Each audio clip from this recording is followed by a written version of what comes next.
Asia की दूसरी सबसे बड़ी बावड़ी जो 9 मंजिल की है, जिसकी गहराई 250 फीट है। आखिर इतनी गहरी क्यों बनाई गई, जब यहाँ पानी केवल 100 फीट पर ही निकल आता था। यह बावड़ी विक्रम संवत 1740 में, लेकिन सवाल यह है आखिर इसे बनवाने की जरूरत क्यों पड़ी।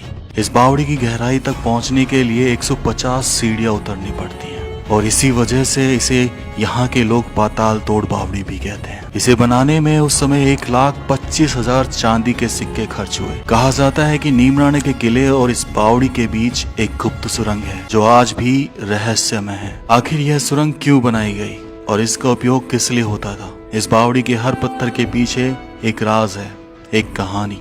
तो आइए इस गहरी और रहस्यमय बावड़ी के अनसुलझे रहस्यों को जानने की कोशिश करते हैं। राम राम सा सभी को, खम्मा गणिसा राजस्थान, मेरा देश मेरा भारत। दोस्तों, इस वक्त मैं हूँ कोटपुतली बहरोड जिले में, जहाँ से ये पड़ती है लगभग 20 किलोमीटर। ये गांव है नीमराणा, जहाँ पर ये बावड़ी स्थित है। और आपको बता दूं, ये राजस्थान की दूसरी सबसे बड़ी बावड़ी ही नहीं, एशिया की भी दूसरी सबसे बड़ी बावड़ी है, जिसकी गहराई 250 फीट है और 9 मंजिल की है। इसका जीर्णोद्धार राजस्थान सरकार के द्वारा 3 साल पहले हो चुका है। नीमराणा की बावड़ी के लिए उतरती हैं 150 सीढ़ियां, जिसकी लंबाई भी 250 फीट और चौड़ाई 80 फीट के आसपास है। इसे बनवाया था राजा महासिंह ने 1740 में, लेकिन कुछ लोग ये दावा करते हैं कि इसे ठाकुर जनक सिंह ने बनवाया है। इतिहास को लेकर थोड़ा सा मतभेद नजर आता है। ये सीढ़ियां जब उतरती हैं तो मानो खत्म ही नहीं होती है और इतनी गहराई तक जाती हैं कि पता नहीं अंत कब आएगा। इसलिए इसे पाताल तोड़ बावड़ी भी यहाँ के लोग कहा करते हैं। जब आप इसमें नीचे उतरते हैं तो लगभग 2 मंजिल उतरने के बाद दाहिने हाथ और बाएं हाथ की तरफ आपको कुछ मेहराबें नजर आएंगी। ये मेहराबें होती थी कपड़े बदलने के लिए। जब पानी का लेवल ज्यादा होता था तो उस हिसाब से ये मेहराबें बनवाई जाती थी और हर मंजिल पर कई सारे कमरों का निर्माण किया गया था। वो कमरे महारानियों के लिए, उनकी दासियों के लिए बनवाए जाते थे, क्योंकि उस समय राजा का शासन हुआ करता था। तो दोस्तों, आइए वो कक्ष देखते हैं जो हर मंजिल पर इस दरवाजे के अगल बगल बनाए जाते थे। जैसे ये कमरा, लेकिन ये फिलहाल बंद कर दिया गया और ये कमरे यूज किया करती थी महिलाएं, यानी कि उस समय की रानी की दासियां। ऐसा कहा जाता है कि इन कमरों का निर्माण सिर्फ रानियों को और उनकी दासियों को सोचकर ही कराया गया था 1740 में। अब सवाल उठता है कि यहाँ पानी सिर्फ 100 फीट पर था, तो इतना गहरा क्यों खुदवाया गया और बावड़ी क्यों बनवाई गई। पानी तो हर जगह अवेलेबल था। तो आपको बता दूं, एक समय ऐसा आया था 18वीं शताब्दी में, जब इस क्षेत्र में अकाल पड़ा तो राजा महासिंह ने सोचा कि इस अकाल को दूर करने के लिए पानी की बहुत जरूरत पड़ेगी। तब इस बावड़ी की खुदाई चालू हुई, लेकिन उस समय पानी का लेवल इतना नीचे चला गया था कि खोदते खोदते ये 250 फीट की गहराई तक खुदती चली गई और तब जाके इसमें से पानी निकला। इसलिए इसको बनवाने के पीछे कारण था अकाल और इसकी गहराई के पीछे था पानी का लेवल इतना नीचे चला गया था उस अकाल की वजह से कि ये दुनिया की दूसरी सबसे बड़ी और गहरी बावड़ी बन गई।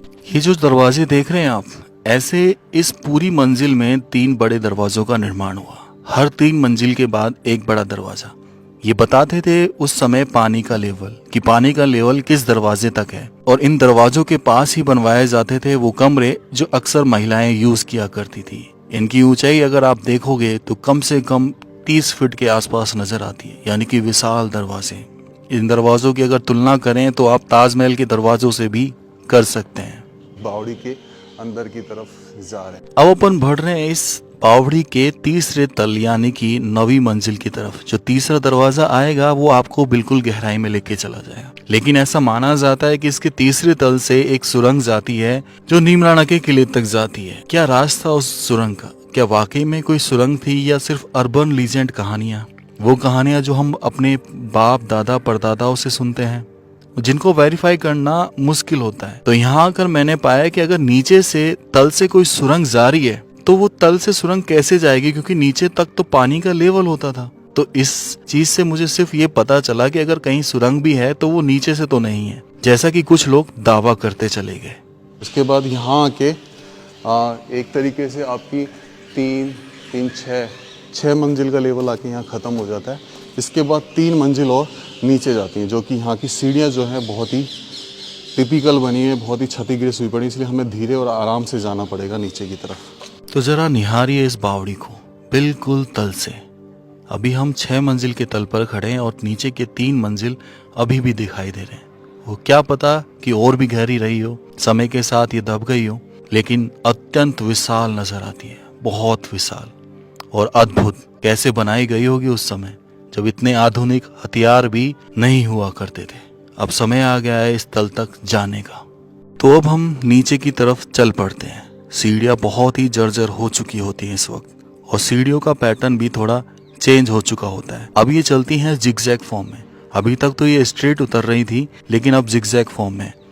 हल्की हल्की बारिश भी हो रही थी उस समय, तो बहुत टिपिकल हो रहा था इन सीढ़ियों से नीचे उतरना। और सच बताऊं तो डर भी। अभी भी आपको ये 3 मंजिल जो नजर आ रहे हैं, शायद आपको इतना गहरा नजर ना आए, लेकिन बहुत गहरी थी ये, बहुत ज्यादा। अगर यहाँ से आप फिसल जाओ तो अभी भी अच्छी खासी चोट लेके जाओगे जीवन की। और नीचे वो जो तल था जिसको लोग बाग सुरंग बता रहे थे, एक्चुअल में मैं उसे देखने के लिए उत्साहित था। मेरे साथ साथ ये कैमरामैन को भी बहुत टिपिकल हो रहा था, क्योंकि मैं तो चल रहा था देख के और कैमरामैन को शूट भी करना था। अब यहाँ से सीधा नीचे उतरती हैं, और ये जो साइड में आपको मेहराबें दिख रही हैं, जब इसका रिनोवेशन हुआ तो शायद इन मेहराबों को बंद कर दिया गया। और इस सामने इस बावड़ी के पीछे स्थित है वो विशाल कुआं जिससे ये बावड़ी कनेक्टेड थी, जिसे खोदा गया था पानी के लिए। उस कुएं को भी हम देखेंगे कि आखिर वो ऊपर से 250 फीट गहरा कुआं कैसा नजर आता है। कमाल। अब हम चल रहे हैं ना,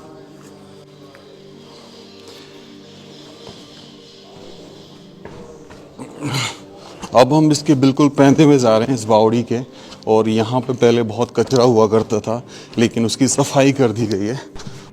तो चलिए नीचे तो पहुंच गए, और अब मैं आपको बताता हूँ इस सुरंग का सच। आखिर क्या सच है। फिलहाल तो हमें जब हमने देखा इसे तो ये बंद नजर आई।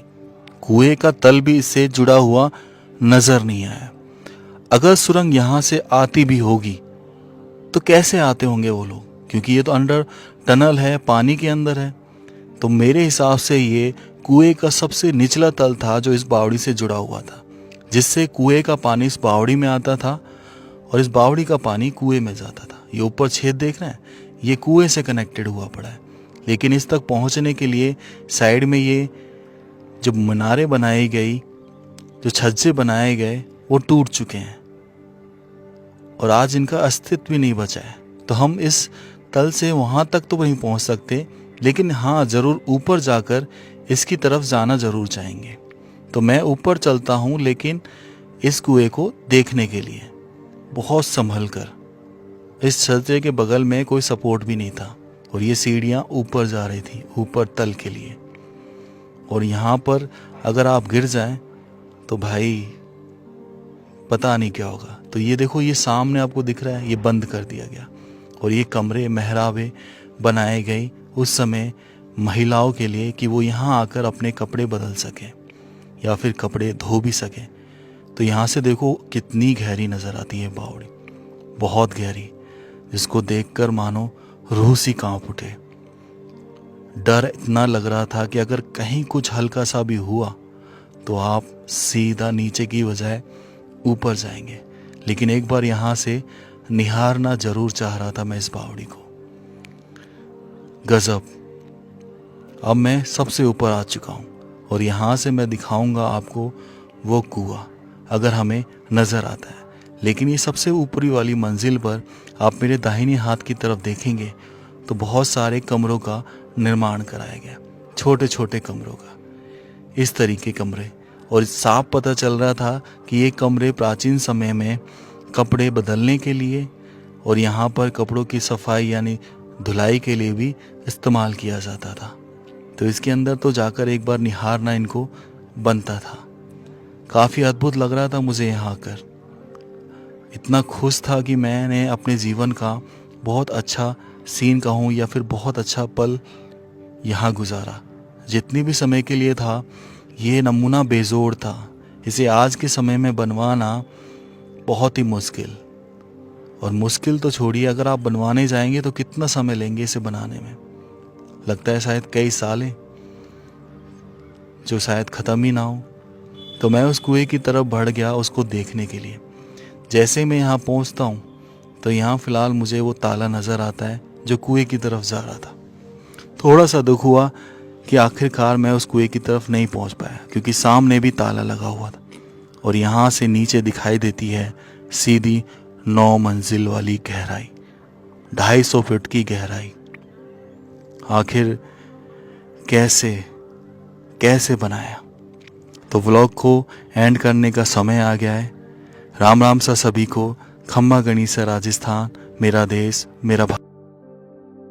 तो दोस्तों आखिरकार मैं पीछे से उस कुएं की तरफ पहुंच गया, उस ढाणे की तरफ जहां से कभी बाल्टियां फेंककर रस्सी में बांधकर पानी निकाला जाता था।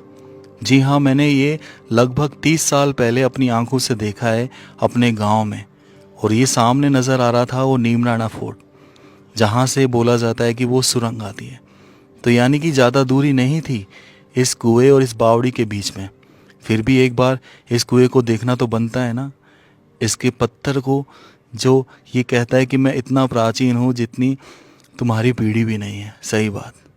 लेकिन इस कुएं के ऊपर लगी थी जालियाँ और ये प्रोटेक्शन के लिए लगाई गई थी ताकि कोई मान हानि ना हो सके। फिर भी हमने इसमें अंदर झांकने की कोशिश करी, यही नज़र आया है कि ये बहुत गहरा है और विशाल है।